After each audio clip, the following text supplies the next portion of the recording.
What is going on, everybody? It's your boy SAJ coming to you live from one of the closed down Taco Cabana restaurants here in San Antonio. I know there's still some that are open up, but Taco Cabana was a staple here in San Antonio. And now that they're closing down in epic proportion, they're probably going to wind up joining the list. So there you go.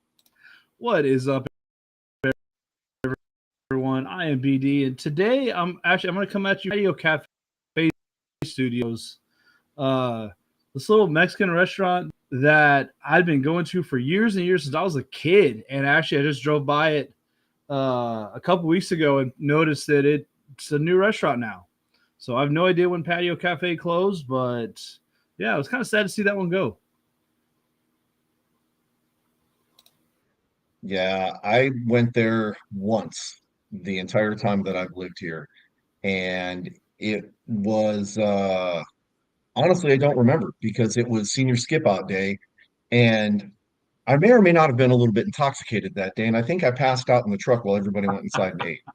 There you So go. I don't remember, No, I got one of my but buddies that it was a lives lot out of of town. He moved, and anytime he'd come visit, we'd go eat there. So kind of sucks for fun. that. Nice, nice. Well, such is the price of progress, Yeah. right? So, anyways, all that to say that we're live. It's time to talk some football. We normally don't have a formal structure to the show. We kind of just go with what the most interesting topic of the day is. And today it has to be trade deadline, right? So there's a lot going on in the NFL. Brian, why don't you go ahead and lead us off? Because you guys made some serious moves. And in light of the game that you had this weekend, I think we definitely want to talk about the moves that the Cowboys made. So if you want, start with reviewing the game and then talk about how the trades that you made are going to affect you. And then we'll just kind of dive into things from there or however you want to do it. But you kick it off. All right. Well, I mean, I guess we'll start with the game, and it was. I mean, it was hot garbage. I mean, defense was exactly what the defense has been for the year. I mean, let Jacoby Brissett look like a freaking all-star. Um, and you know, Right there, Tom Walker. it's what the defense has been doing. Made Russell Wilson look like he was the All-Pro Russell Wilson. Uh, got torched by Caleb Williams and the Bryce Young from Carolina. Just making all these subpar quarterbacks look amazing because the secondary can't cover anybody, and just it's annoying. Um, I was actually at the game last night. Uh, great environment. My second Cowboys game. The first one I went to was the Detroit one a couple years ago for the Jimmy Johnson Ring of Honor induction, which was amazing. That one had been sick all day, was drugged up on Dayquil and Motrin, so I don't remember a whole lot of the game. I remember being there, and we were in the standing room only section. This one we actually had seats. Actually had pretty good seats. Um, For a so pretty I was bad able to game. kind of like enjoy it and kind of take everything in. And I mean, I will say the man cannot put a winning team together, but Jerry Jones has an excellent like presentation for the games. Um, last night's game was the salute to the veterans game. That's why if you saw the helmets, they had the red, white, and blue on the middle stripe on the helmets. But they had the pregame ceremony, the coin toss. Former President George W. Bush came out, did the coin toss. Obviously, they had the full football field long flag stretched out with the veterans holding it. During the halftime, they had a presentation for some Medal of Honor winners. They had a Korean War veterans that they highlighted, Vietnam veterans that they highlighted. Just overall, just an amazing presentation. So that was good. Unfortunately, the team that was on the field did not have a good presentation. Um, But yeah, said Jacoby Brissett threw for over 250 yards, 2 touchdowns. We did get 5 sacks, which is probably the most we've gotten all season. But every third down, he was finding Harrison. He was finding the McBride, someone for a first down. At one point, they were 6 of 7 on third down conversions, I believe. I think they finished the game probably 80%. And the Cowboys just couldn't get out of their own way.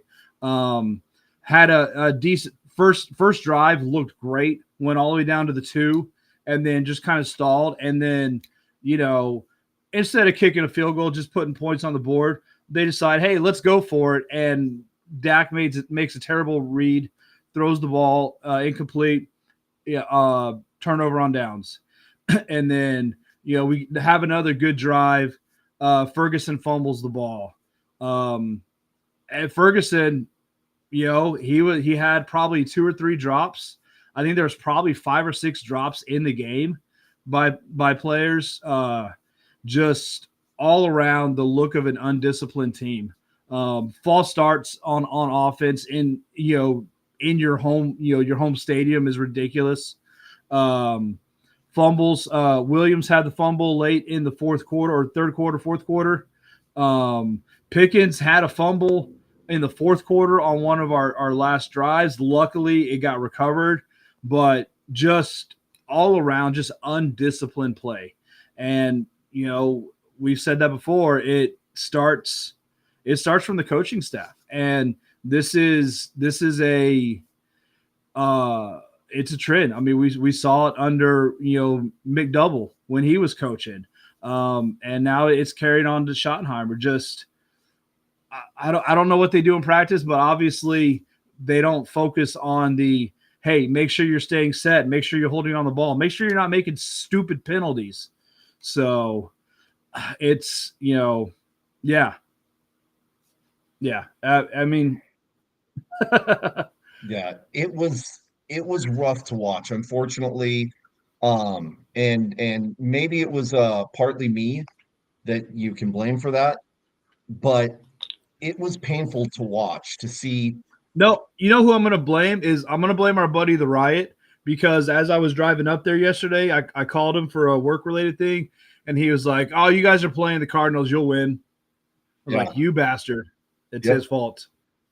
Hey, I've been arguing with a friend of mine who is from the Green Bay area, and he kind of made the same argument that, you guys know I've been absolutely critical of Jordan Love. And he said, I did the exact same thing with Aaron Rodgers, and that's when we won the Super Bowl in 2011. So he's saying, go ahead and talk trash because it's going to happen again. And I don't, Coach, exactly this. Exactly this. yes, I, again, I don't disagree. I think to see how the Cowboys did last week compared to Sunday or Monday night and day difference, and there is definitely a problem. No. You're last week we got curb stomped by, Oh I no, forget that's who it right. was. That's right. You're right. You're right. I'm my You're apologies. talking about the game against Washington, which Yes. again we played without Washington's top 3 receivers and the QB getting knocked out in the third quarter. And So take that for what you will. yeah. But But I will say though, and you got to give me credit for calling this out. 2 of those sacks were caused by who? uh, That would was be it Kenny Clark? one Mr. Kenny Clark that we traded to you guys. So He had 1 sack. 1 sack. I swear he had 2. I swear. He was involved. I'm sure he was involved on another. He had 4 tackles, 1 sack. They were doing a good job of getting. Excuse me, I'm still a little hoarse from the game. They were doing a good job of getting into the backfield, actually applying some pressure. Like I said, this is something we hadn't seen too much this season, and I'm not going to look it up, but I am pretty sure that 5 sacks is the most we've had all season. That may be as many as we've had season total, because I'm pretty sure we've put up a couple goose eggs for sacks in some of these games. But that was nice to see. But again, our secondary could not cover, and they were throwing a bunch of dump out passes. And you know what? I'm pretty sure Deron Bland's ankles are still on the field somewhere because those things got snapped off about 10 times last night. Yeah, it was rough. Even again, not even as a Cowboys fan, but just to see how everything just kind of fell apart for you guys. It was it was so hard to watch. And again, like I'm not a Cowboys fan and I don't necessarily shed a tear when you guys get stomped, but to get stomped that way, oh, I felt bad for the fans. I really did. Yeah, I saw something today that the something like the Arizona Cardinals are like 3-12 or something. I forget how many losses it was, but I'm pretty sure it was double digits on Monday Night Football. All three of those wins are against the Dallas Cowboys. Yeah, isn't that sad to know that that's the tagline? So Yeah. the whole thing was just rough. And the worst part, you had predicted that Aubrey was going to kick a 70-yarder. And how'd that work out? And try to 68. Now again, that was that late half was poor clock management too. They were, kind of not getting up on the line. They didn't really give Aubrey a whole lot of time to be able to get set. Now, however, that kick should have been called for a delay of game because the clock hit zero. The play clock hit zero quite a bit before they snapped the ball. And I think if they would have called it, he may have actually made a 73 yarder because he had that kick had the distance, easily had the distance. That's the side that I was sitting on. And it was probably just under the halfway point, from on the uprights. It was just a little to the left. I think if he would have had a little bit more time to kind of focus on it, I mean, 70 plus, he probably would have nailed it. And I got to give it to you there. Even though that 68 didn't necessarily land inside the goalposts, it definitely had the distance, right? So just a little bit of a kind of dialing in, and I really think Aubrey's going to be hitting that 70-yarder real soon. And we talked about this before, right? These UFL kickers who are developing in the minor leagues, if you will, and jumping into the UFL are making a difference. And it Yeah. is going to start becoming the norm that you see 65 yarders, right? And 70s are not going to be that far off, if you will. But I we're mean, going now it's pretty much up to 55 yards. Even a little more than that is just meh, whatever. I mean, what was it? 10 years ago, 15 years ago, that I don't know if we should go for this 50-yard field goal, and then it just keeps going. The distance keeps increasing. yeah, yeah, it wasn't that long ago that kickers were important, but anything after 45, you were taking a huge risk, right? I saw a chart. I don't know if I saved it, but it was actually a pretty crazy, like the amount of makes and misses that were attempts and percentage from distance in the NFL over the last 25 years. And yeah, it was like I think during the early 20 season, um it it was like 55-yard plus was, attempted 40% of the time or whatever it was. It was kind of a crazy chart to see. I might have to find that and post it, but it's pretty interesting to see. Yeah. You know what wasn't interesting to see? The Green Bay Packers game. That was one of the poorest displays of a supposed top 10 team I've ever seen. Now, you guys know I'm a diehard Packers fan, bleed green and gold all day long, but I'm also a critical fan, and I'm a critical fan of this game. And I'm going to call BS when I smell BS. Okay. And yes, Jeremy, 100% it does. And I'll take that because the performance of our defense was absolutely pathetic. You know what the biggest problem was? Micah Parsons.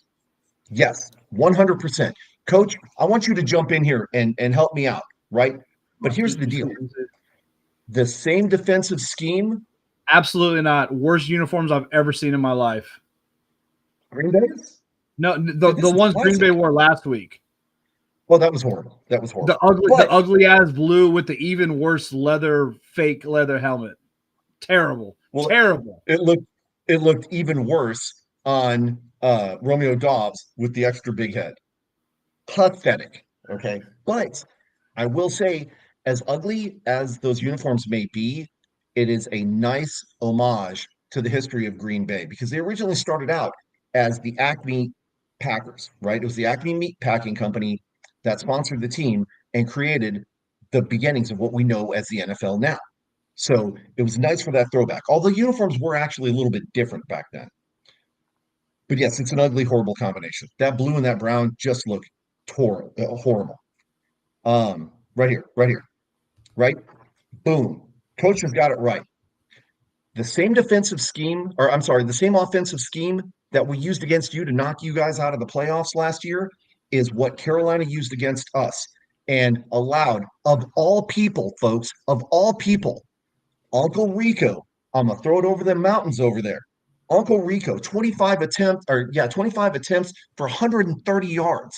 This man's never had a 130-yard game in his entire career, and he put one up against us. Why?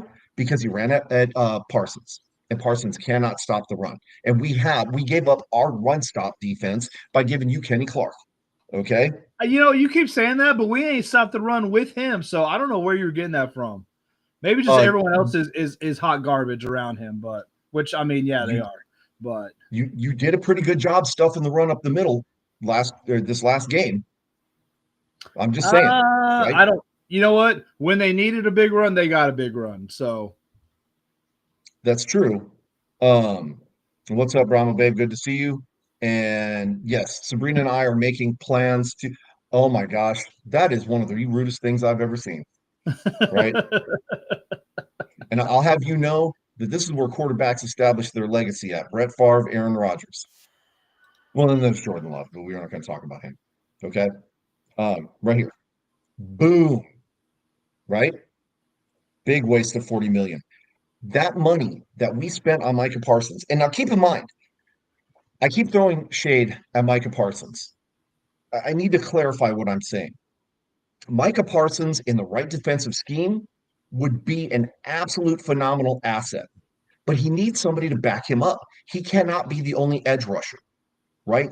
Because you can double team him and single team your defensive line, and you've got pretty much everything controlled. He needs extra help that we don't have because we gave 44 million to this man and don't have anything else. You guys saw our corners and our safeties were getting torched all game long. One of our friends, Chris Halmuda, who's a diehard Packer fan like I am, absolutely roasted our safeties, and with good cause. Our safeties and our corners are hot garbage. We could have used that 44 million to get a little bit more help on the defensive line. So that would have freed up Van Ness to be the pass rusher, right? And then gotten some help in the corners to help. You have to watch out for Biggie Paws there. yeah, Um, I got one right here that the new one's crawling through my stuff. So I got to make sure she yes, doesn't jump up and knock crap over. yeah, it happens. But um, look, the Dolphins on the road to 10-7. That's going to be a pretty bumpy road. We'll see how that all works out. Um, but okay. Um, I, whatever. Anyways, He didn't proofread before that. yep. And that's okay. We'll let Coach do his thing, right? But Coach is right in this regard that getting Micah Parsons, while it sucked initially for you guys, was actually a good thing because you freed up cap space, which allowed you to go after some other players And really, with all the trades that Dallas has made in the last what day or so, Just today, the made only, 2 trades today. okay, the only thing you really gave up was a little bit of that cap space and one of the picks that you picked up from us. Very manageable sacrifice. Okay. I think now I don't know how that's going to help you guys in the stretch, but I'm pretty sure your defense is going to be better than what it was this last weekend. And I don't know if that's going to carry you guys to the playoffs because you have Dak Prescott, who is hot and then he's cold, and he's Dak Prescott. He's just does what he does. But I can guarantee you that yes, right here, Parsons does need to be a linebacker, but he's he's Micah Parsons. He's going to do what he's going to do, right? And he's going to decide when he's going to be in and when he's going to be out. And usually it's at critical times when you kind of need him. Uh, uh, yeah, Yeah. you can say that, but there's upsides to that. Okay, I mean, he it's was injured deep. last year, so you can't make an impact if you're not on the field. But oh yeah, but Jeremy, you're absolutely right. Last night he was terrible. And again, Jonathan, I see where you're coming from, but on the same token, these are minor investments which could have potentially have big payoffs. And we know Jerry's a gambler. He likes to take chances. They don't always pan out, but sometimes they do. Okay. You So if know, this one pans out, Dallas is going to be fine. we got 2 picks or two trades today. Sorry, Quentin Williams, who Jonathan was just talking about, and Logan Wilson from the Bengals. Which when I think of a defensive powerhouse, I'm looking right at the Cincinnati Bengals. So we'll see how these players work out. I mean, they couldn't help what we had there, or they can't. I'm sorry, they can't hurt what we already have there. So, Ooh, I don't know. I don't know. dude, Don't put that don't I put don't that know. juju on your team, I don't Ricky think it's Bobby. possible for us to be any worse than we already are. So, I mean, these guys are gonna have to do something to help. But Potentially. Potentially. We'll see what happens, right? But I mean, it is what it is at this point, right? So you kind of just have to accept what it is. Could not be any worse than where we're at right now, right? We got beat by what you uh want? Still at the top of the conference? I don't want to hear your crap. You're still up oh, there. BD, that's because this whole weekend was full of insane, unrealistic wins. Yeah, Teams that should not have won did win. We were a 2 touchdown favorite going into that game, and we lose by 3. Okay, Mr. Jordan Love, Mr. Golden Boy, Mr. Certain friend of mine who seems to think that he's the second coming of Bart Starr, right? 26 of 37, 273 yards, which on paper looks great, right? 0 touchdowns, 1 interception. A lot of that I will blame on our offensive line because our offensive line is hot garbage. And he's gotten rushed and he forces throws. Somebody said, "Oh, it's because of the 55-mile-an-hour wind." Yes, possibly, but how do you throw a perfect pick to a corner on a slant route when your receiver is straight in front of you? That's where you're supposed to be going. Jordan Love looked to the right, threw it to the right, and that was a pick in the end zone. yeah. Now, I don't know if that one actually counted as pick or not, um, but it was a perfectly thrown ball to the corner in the end zone. That's not that means you're not the guy. I'm sorry. You got an 80.1 quarterback rating and you earned it. Okay. I'm sorry. I said So y'all dropped down to 4th in the conference after this game, but you're still up there. So yes. So um I would agree with this assessment, oh, right? Jonathan's making those hot takes now. Yep. Um I don't think Dallas is gonna miss the playoffs. I think at a minimum you're getting in as a wild card, You right? said you don't think we're missing the playoffs. I don't think there's any way in hell we're making the playoffs right now. I don't know, man. We're playing. We have a bye week this week, which we're probably going to lose that. Maybe. The following week we play Philly. We're gonna get beat. Though for Thanksgiving we're playing the Chiefs, and we're gonna get absolutely destroyed. So I don't know, man. The Chiefs are hot and cold right now. Okay. I no, the Chiefs really, started cold. I mean they lost to Buffalo, but well, then again, that is Buffalo's Buffalo. the best team It's in the Buffalo. AFC. So Yeah, no, John, that is Buffalo.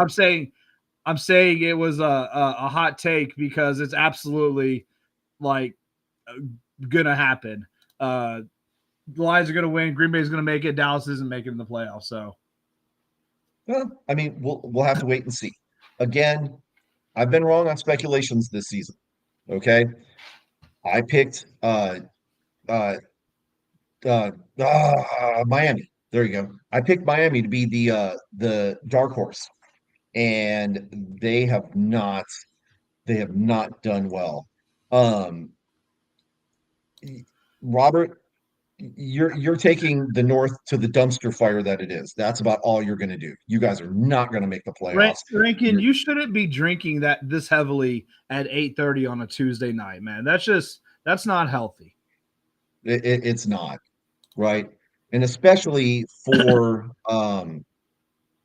a team that I'm trying to get back to my scores.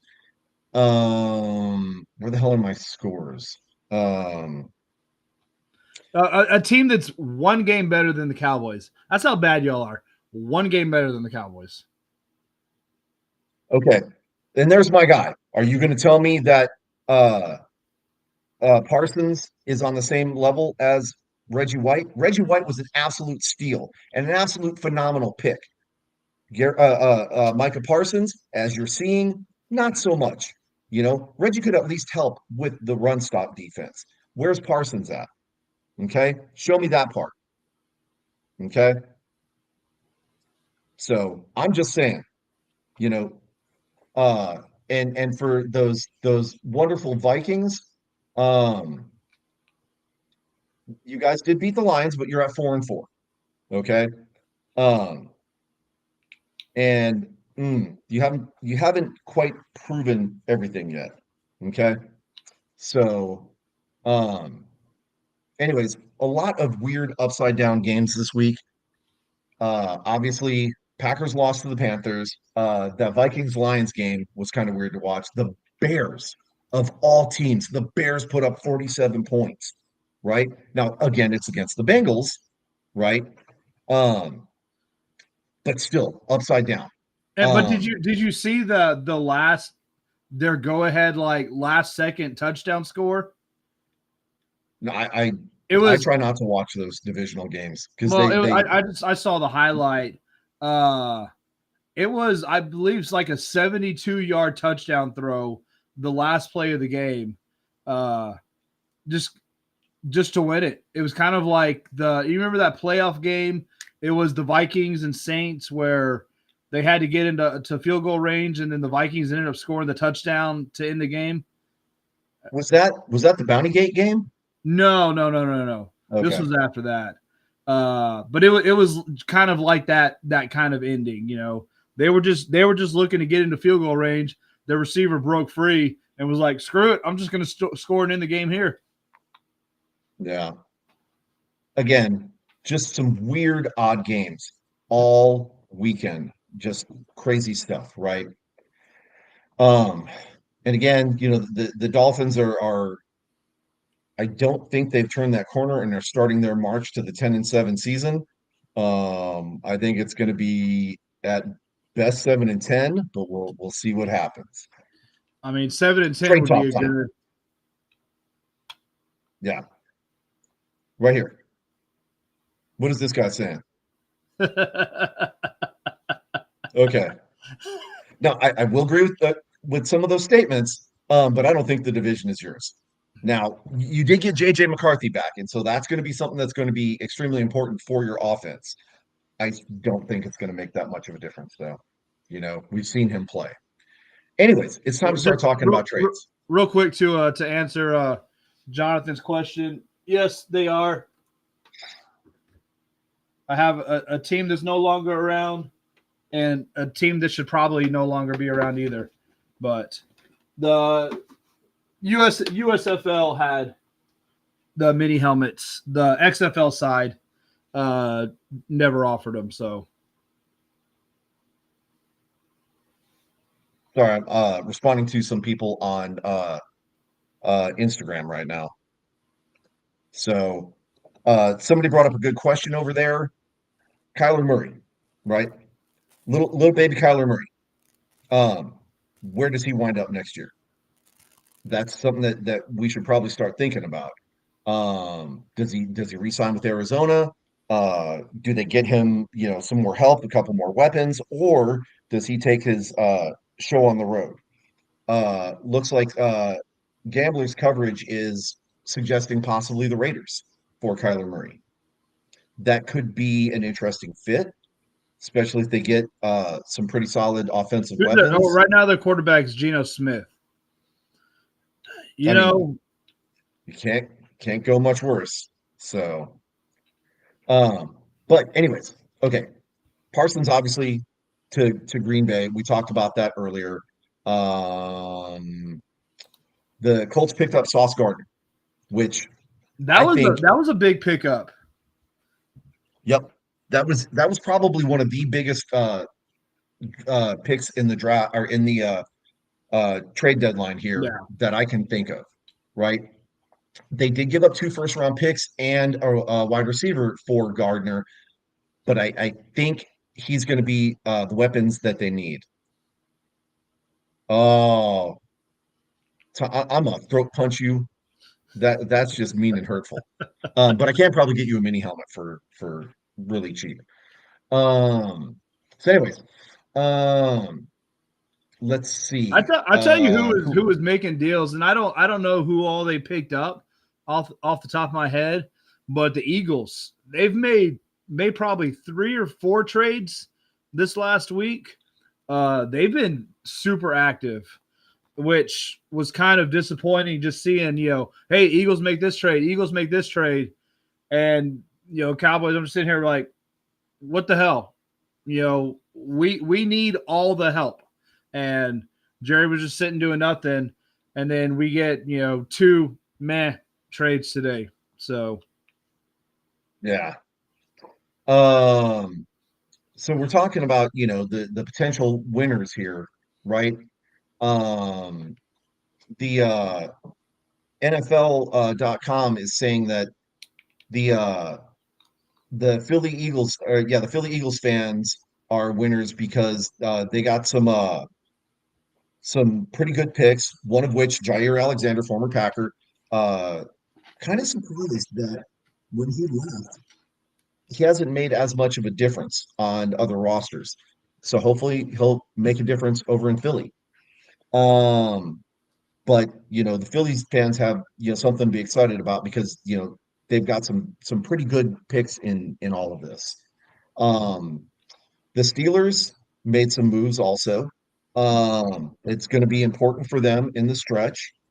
Um, of course, they're saying Joe Flacco is a winner because getting traded from Cleveland to Cincinnati.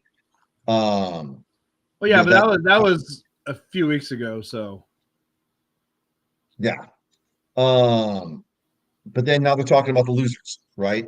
Jets fans, because all the good players are getting taken, right? Except for one, right? Brees Hall is still there, and he's kind of stuck there, you know. is he a And good he's, player this year though? I don't think he's really done anything. I mean, it's kind of hard to do anything when you don't really have the support that you need. Um, but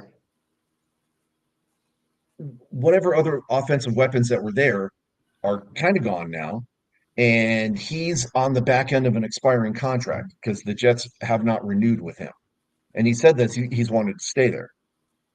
So, you know, uh, maybe he's going to be a winner in the offseason, right?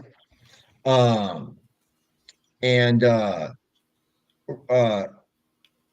Rankin, you're not necessarily wrong, but I mean, he did pretty good when he was with the Packers, and he was pretty good at shutting down the Vikings. So I'm just saying.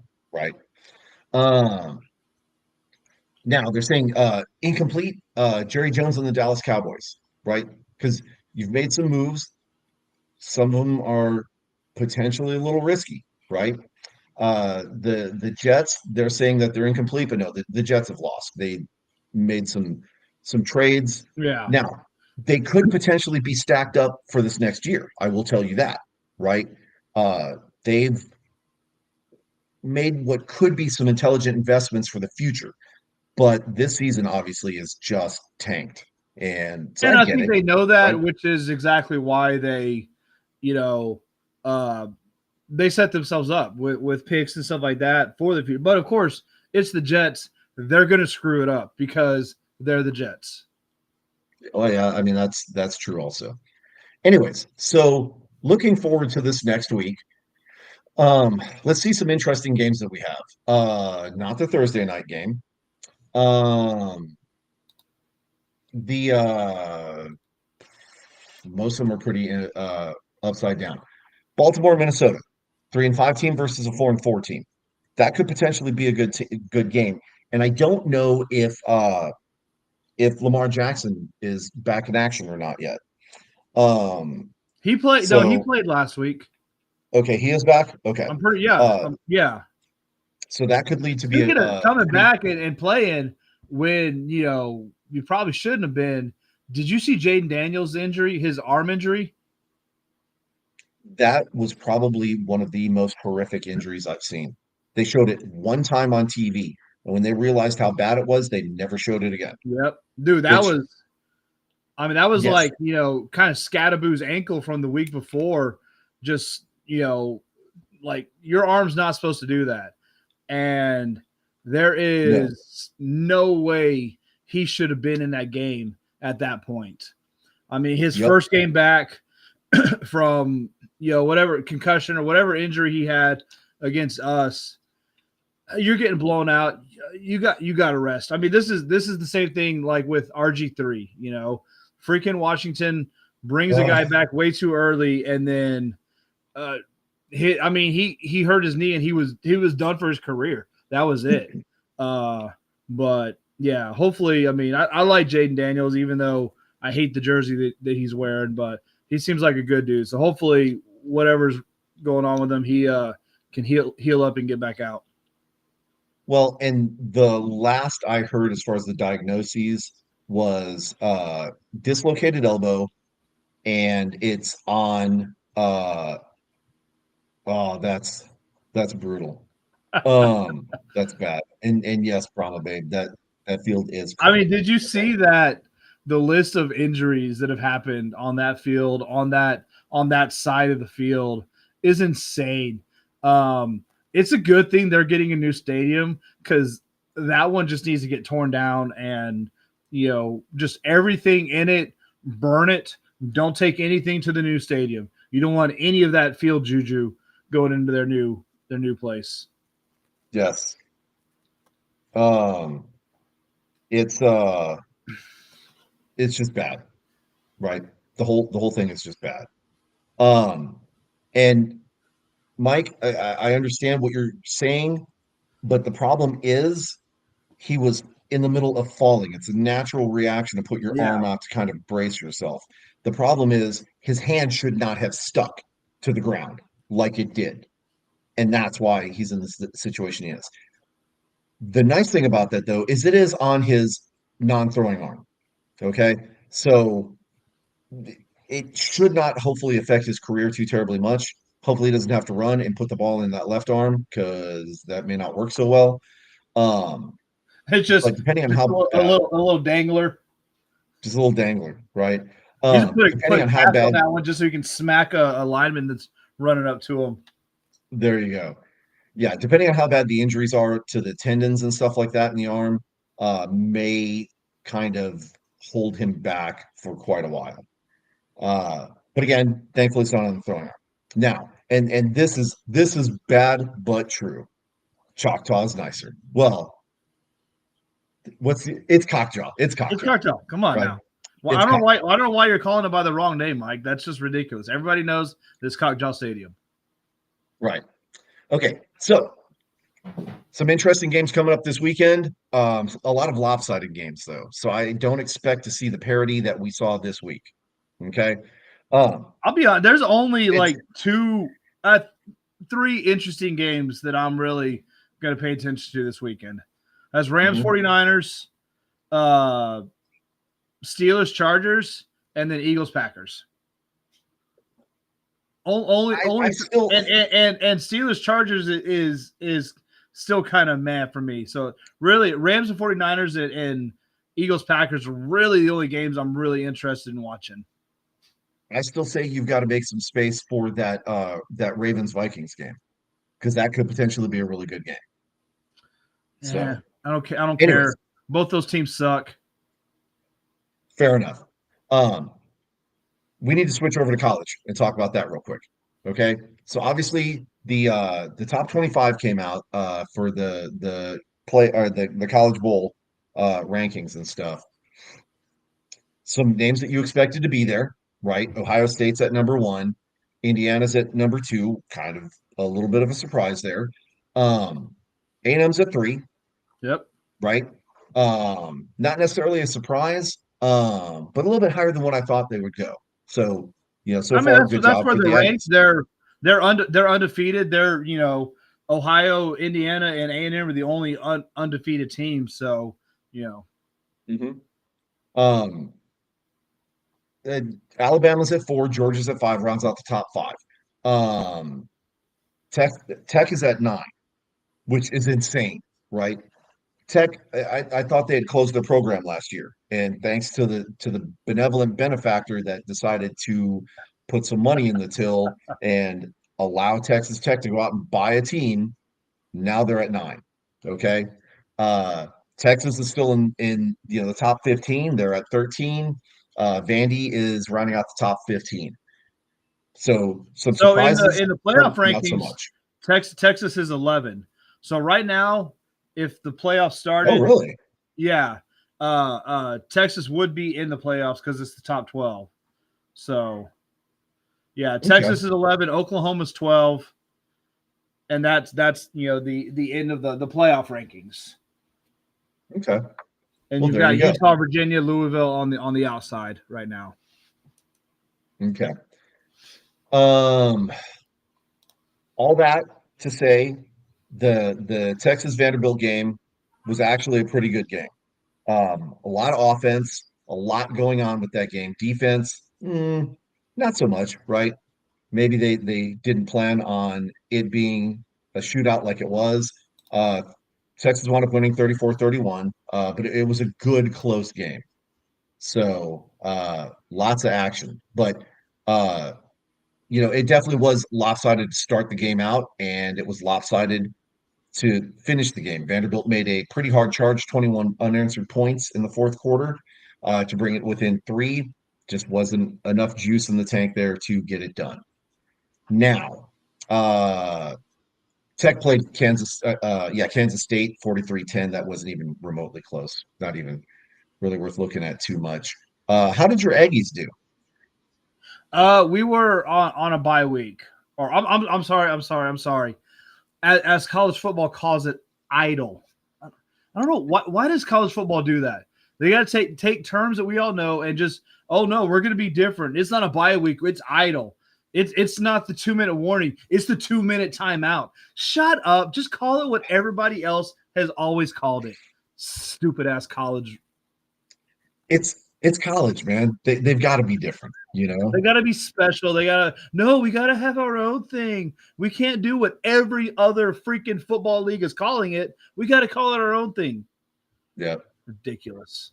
it is a bit ridiculous. So you've got Missouri coming up this weekend, right? We do. We do. Um, Hey, real quick, as XFL Mike G, we are going to get to that. We just got to get through college real quick. So, as the season goes on, as we, stay undefeated, it's more and more nerve-wracking for me. Like, I'm not used to the Aggies being in this position. I'm waiting for the collapse. It happens every single year. And so Yeah, we're playing Missouri this week, who's ranked 22nd. Is this the week that it collapsed, or is it going to be next week of South Carolina, the unranked team? Because that's usually what we end up doing. We'll beat the teams that we're supposed to, and then the unranked or the lower SEC teams are the ones we lose to. So you know what? We've been playing good. LSU, we had a great game against LSU. Had one bad quarter, but the rest of the game was fantastic. So far, things look right. I'm just cautiously optimistic is what I'm calling it. Okay. Uh, about 90 miles north of us, Texas is going to be taking on Georgia. Uh, I'm not sure if that's in in Austin or if they're playing over there. But what I do know is it's number 5 ranked Georgia against number 13th ranked Texas. This is a pretty big game. Maybe not so much for Georgia, but if Texas wins this one, they're going to climb those I mean, ranks, it's for both right? of them. Georgia's number Um, 5 right now, and so the even if they it's the game is at Georgia, so okay. Ooh, whoever loses because Georgia's 7-1. So Texas is 7-2. If Texas loses this game, they're pretty much going to be out of the playoff contention.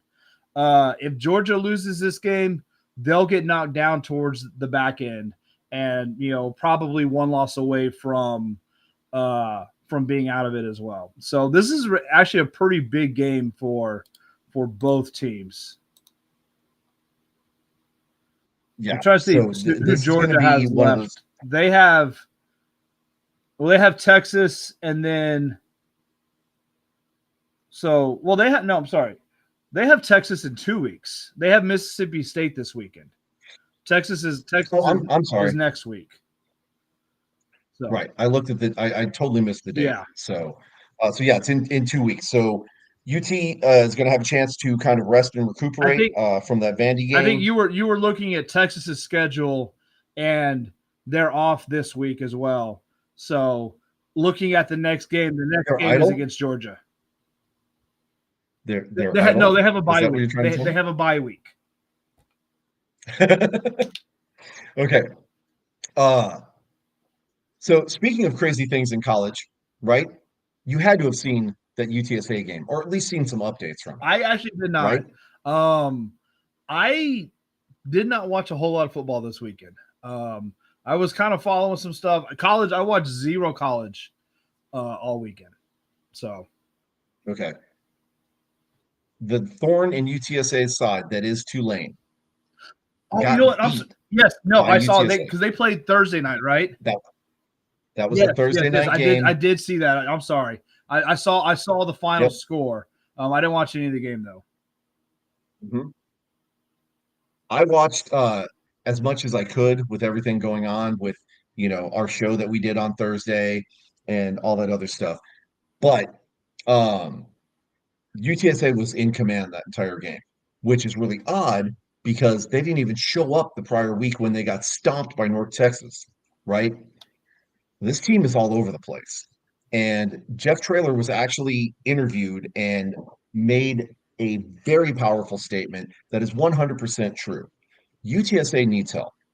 If they're going to make this program be what his vision is and what the school's vision is of it, they need help. They need boosters. They need people to kind of dig deep and give often, Yeah, right? Because with the way the school is right now and the way the program is, this is pretty much what you can expect. We got lucky with Frank Harris and what the heck's his name? McCown is not a bad quarterback. Um, but there's some pieces that are kind of missing. And we need those pieces for a little bit more consistency. So UTSA alum, you know what you got to do. Help them out. Okay.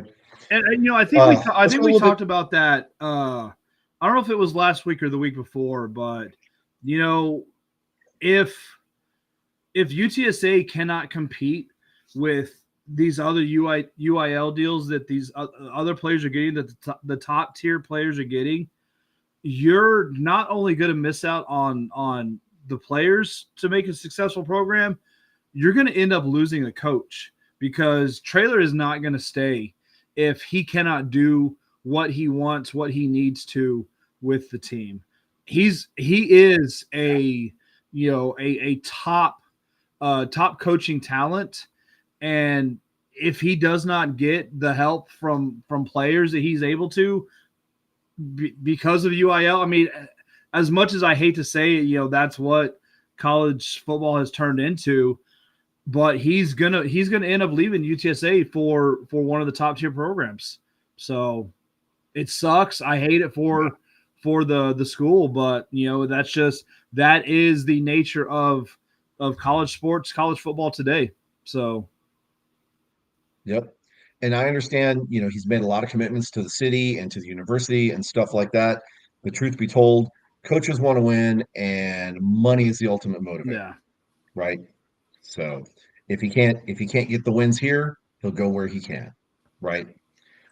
So my friends, 45 minutes north in San Marcos, they played on Tuesday night and they played James Madison and didn't go so well, right? They wound up losing 20-52.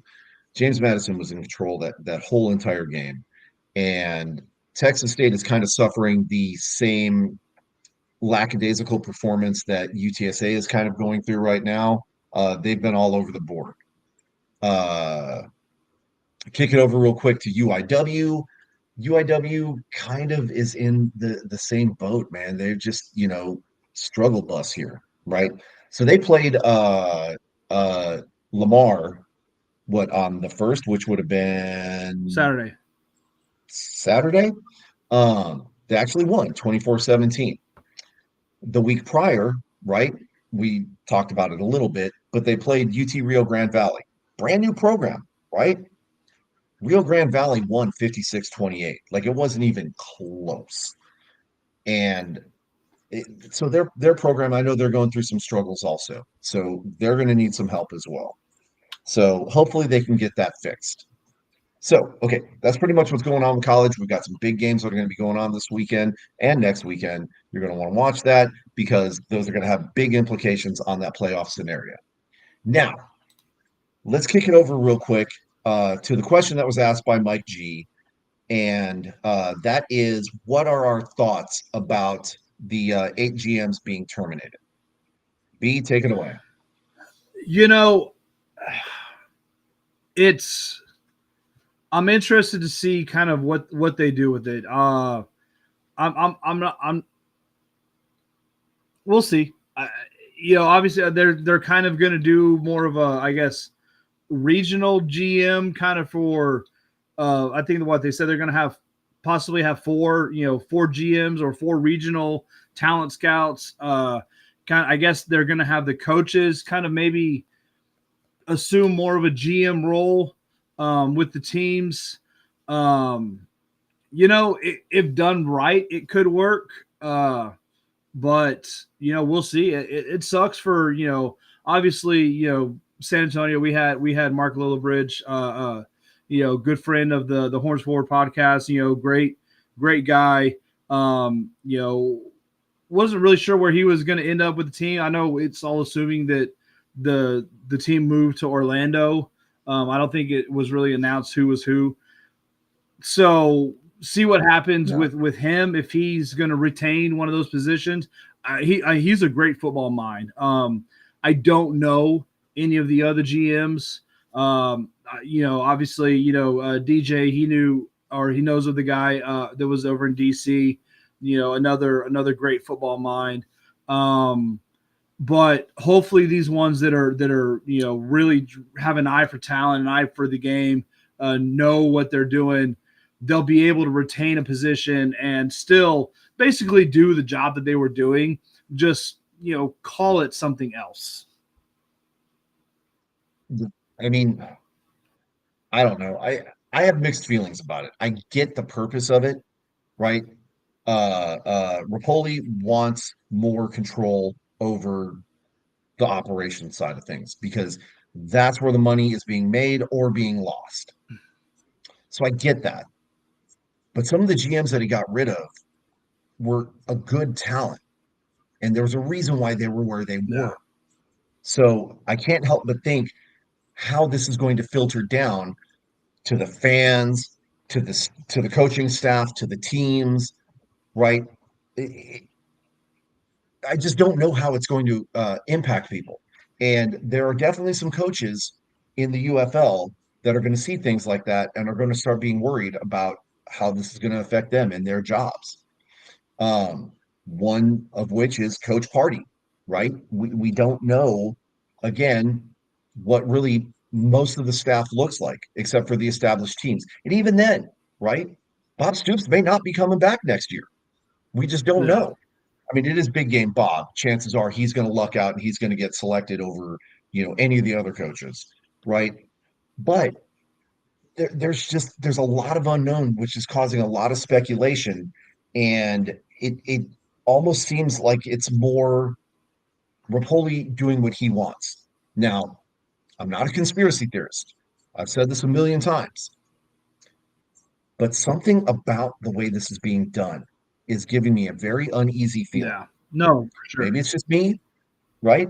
Maybe I'm just being paranoid because I wasn't paranoid when we lost the Commanders. I wasn't paranoid when we lost the Brahmas. I wasn't paranoid when we lost the three or four other teams that we had before that. Maybe that's just what's going on. But something about this is giving me an uneasy feeling. And I can't help but wonder what the root motive is. Okay. And honey, that's me. I'm not always a conspiracy theorist, just sometimes. I don't always wear my aluminum hat. Anyways, so again, it's just speculation. I don't know anything that anybody else doesn't know.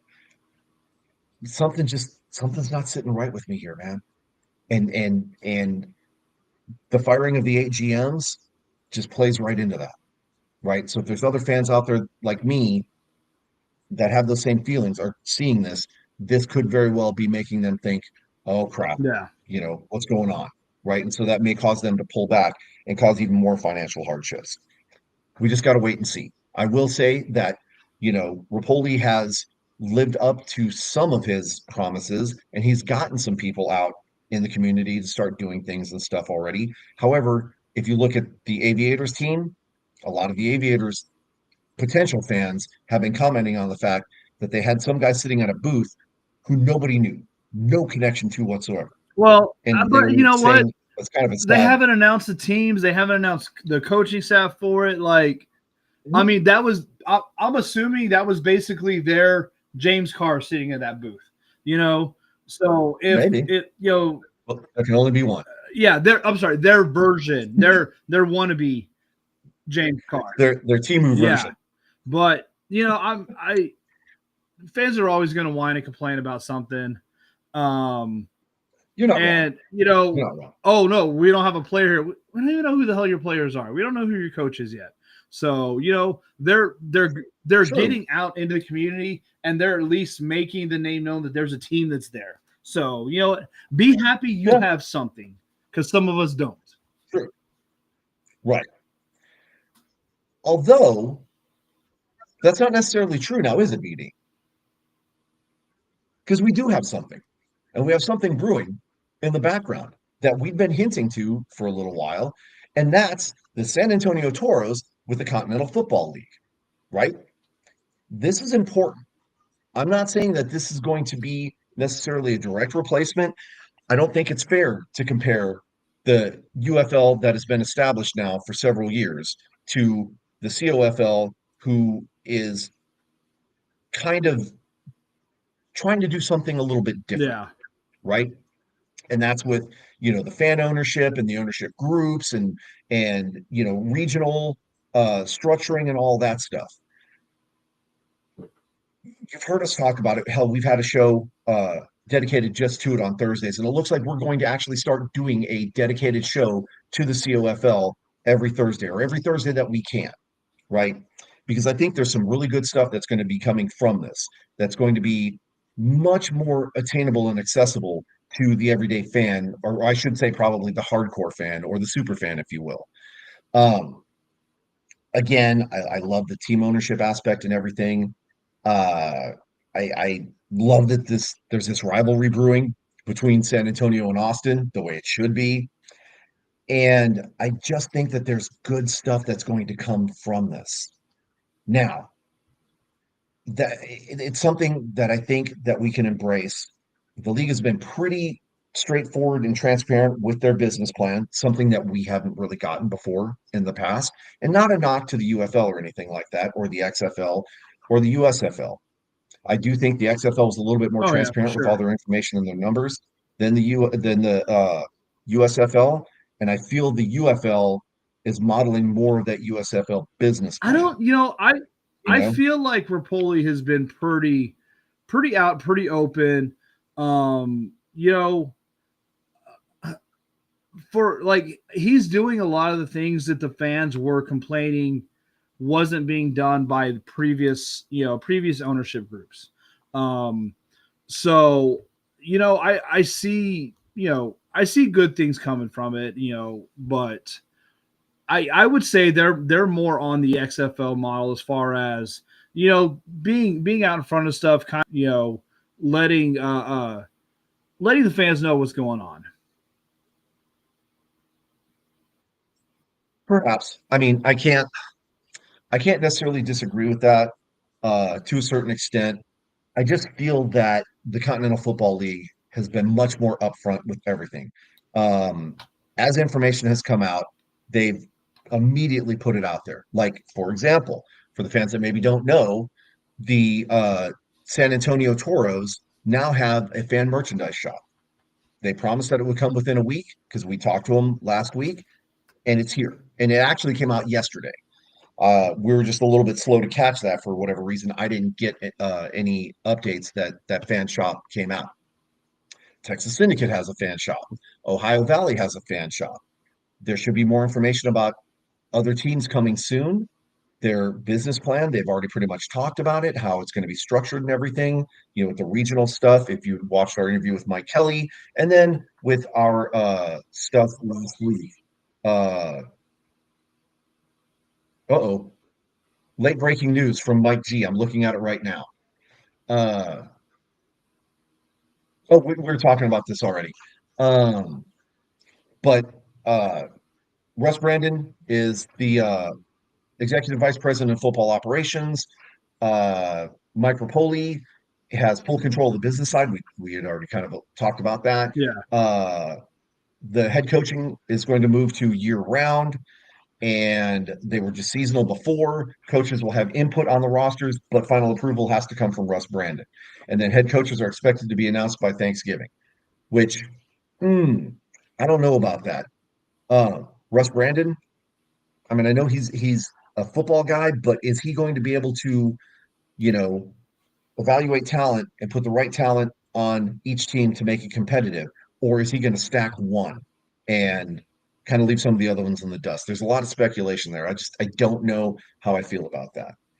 Um, Again, back to the Continental Football League. I just like the way that they're doing things because again, they're very much upfront. Um, the owner of the Ohio Valley Ironman was on the X Fan show earlier last week and was talking about his business plan that he developed and how he was able to survive the IFA fiasco. He's proven that his business plan works. Well, now they're starting a league based on that business plan, and it's looking like it's working so far. So again, I'm just excited for that potential opportunity. It's not going to be the UFL.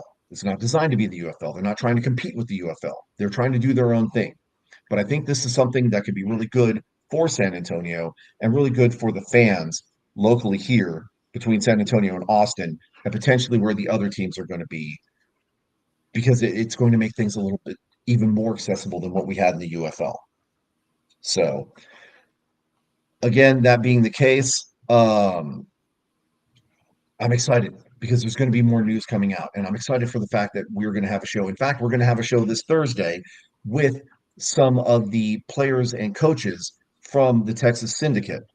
Quincy Workman, the owner of the Texas Syndicate, may in fact even pop in himself. And I'm sure there's going to be more than a few jabs and barbs thrown between the fans of the San Antonio Toros and the fans of the Texas Syndicate team. But that's the way it's supposed to be, right? This is how you build a friendly rivalry. Just like what we did with St. Louis, Yep. we're going to do it with Texas Syndicate. Now, we've got a couple of minutes left. I promised Coach Tom that we were going to do this. There's a couple of players that we want to feature from high school, and that is going to be um, Peyton Beach and Matthew Walker, both of them from Veterans Memorial High School. Uh, Peyton Beach is a junior at Veterans Memorial. He plays both sides of the ball, primarily tight end and defensive end. He's like 6'2", two something, big old boy, right? He's getting looks from D1 schools. He's making a name for himself out there. He's a young man you're going to want to keep your eyes on because I'm pretty sure that he's going to go on with his football career and do some good things. Maybe he's not at the top of the D1 school list, but he's definitely going to wind up at a D1 school somewhere, and he's going to make an impact. So you're going to want to keep your eyes on him, especially when he hits the college circuit, because he's going to make some waves there. Now, Matthew Walker, we've talked about him once or twice. And I want to bring up his information if I can find him real quick from Mac Press. But Matthew Walker is the center and long snapper, and he's also a guard, 5'11", 210 pounds. He's on the varsity team as a sophomore. And um, I think this is another young man who's going to be making a big difference. You're going to want to try and keep an eye on him as well. The reason why I bring him up tonight is because he recently played a game, and Veterans Memorial has been struggling this season, right? They've lost both of their quarterbacks. They've had to use wide receivers in the quarterback position, and they've been running a lot of screens and laterals because they don't really have that quarterback to lean back on. But Matthew Walker, they went up against a school, and I can't remember. I wish Coach Tom was on right now, but he had to go memes, so he can't give me all the information. But they went up against a school that had a nose tackle that is a 5-star commit to, I think, Oklahoma or something like that. And that poor young man got owned by Matthew Walker the entire game. Could not get past him, could not move Matt out of the way, could not do anything that lends to his 5-star rating. And this is Very little nice. Matthew Walker, who's just a sophomore. So that's why I'm saying these two young men. Now, granted, we're a little bit biased because we know them personally, but their stats, if you look at their stats on Max Preps, you would see why they're making such an impact, both on and off the field. So these are young men you're going to want to keep your eyes on. Now, we're going to try and do this more often. We're going to try and feature more high school athletes and talk about them, what they've done, their stats and stuff like that, and kind of where they're going. But expect us to start featuring more high school athletes around San Antonio and around the state of Texas because we want to make sure that we're keeping our eyes on the next generation. Not everybody's going to make it to the NFL. Some of these cats very easily could make it into the Continental Football League or the UFL, or maybe even some of the arena leagues, which PS, we're not going to talk about the arena leagues tonight because there really just hasn't been much going on, but things are starting to ramp up. So be prepared for more information from them in the very near future. Okay, so that's pretty much it. I think we've covered just about everything. Did I miss anything? Oh, no. One more thing we need to talk about, Brian. And I wish Coach was on because I played him in fantasy football this weekend and I beat him. I beat him handily. Nice. By 5 points. Thanks to CD Lamb. Coach had CD Lamb on his team? So, oh, you did? No, I did. He had another Cowboys. I think he had the Cowboys tight end. Ferguson. And that wound up not helping him. So I wound up winning by 5. And I actually even lost a player to injury again, right? I think it's important to say I'm only running two teams this year, and both of my teams have just been plagued with injury. So I'm sitting right at about 500 in both leagues. So yeah, this year has not been kind to me at all. This was not a good week for me. I went 3-1 I'm sorry. 1-3. I got 4 leagues. I only won one of them. Um, you know, I'm doing decent. I'm doing really good in one league, which is actually one of the ones I lost this weekend. Um, I'm doing decent in another in a couple of them, and I'm doing terrible in one of them. So Well, again, if it makes you feel any better, it's fantasy football. It's almost impossible to nobody would have expected like that Jaden Daniels injury. Tucker Craft. I lost Tucker Craft this weekend. that one's rough right Nobody. now. Yep. Nobody would have expected that. And that's another reason why I'm worried about the future in Green Bay because Yeah, he was our number one receiver. What are we going to do now? Musgrave, his replacement, is not Tucker Craft, right? He's a great blocking tight end. Not so much with catching the ball, right? I don't know what to do with these. So, yeah. Um, but fantasy football, man, it's uh it's crazy. yeah. I just, you know, the ups and downs. I don't know why I do this to myself every season, but I continue to keep doing it. At least this season, I only took on two teams or two leagues, not the five I did last season. So crazy, crazy. Anyways, okay. So I think that pretty much covers anything, everything. BD, let's go ahead and land this plane, right? A little Rama Bro reference there, or shout out, if you will. Um, guys, first and foremost, thank you to everybody that helps us out. Alternative Football Network, Mike G, especially Mike G with the late information there, or the late breaking information, I should say. Our friends over at Pro Arena Talk who help us out with all of our arena stuff. X Fan Show, A Train Show, everybody at the Continental Football League, Josh with the San Antonio Toros, and Quincy with the Texas Syndicate, and Coach Mike Kelly, the commissioner of the league. Just everybody that is helping us, give us good information to kind of keep the show going. We appreciate everything that you guys do for us. We appreciate you fans. Again, we couldn't do it without you, right? We're episode 125, 126, and it looks like we're taking on more shows now. So again, couldn't do it without you guys. It would just be me and BD talking to each other. That might get pretty lame. So thank you guys for putting up with us and having feedback in the chat. Absolutely love it. Uh, oh my God. Oh, here we go. Right. Chris is taking swings at Robert, and I don't know that that's a fair fight. So, uh, anyways, we're done with the Oh, NFL geez. talk.